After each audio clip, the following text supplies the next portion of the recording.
Herkese merhaba arkadaşlar, kanalımıza hoş geldiniz. Mert Ramazan Demir tatil için Birleşik Krallık'a gitti. Yalı Çapkın dizisinin Ferit karakterini tanınan Mert Ramazan Demir, askerlik hizmetini tamamladıktan sonra Birleşik Krallık'ta tatile gitti. Demir tatilden yeni paylaşımlarını Instagram hayranlarıyla paylaştı.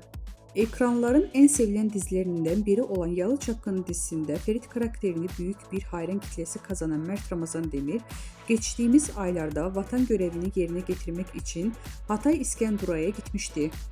Askerlik hizmetini tamamlayan ünlü oyuncu, sosyal medya hesabından askerlik sürecine dair paylaştığı fotoğrafları hayranlarından büyük ilgi gelmişti.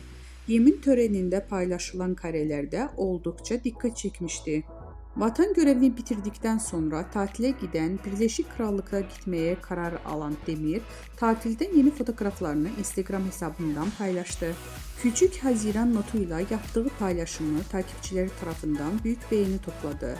Demir'in tatil anları sosyal medyada kısa sürede ilgi gördü.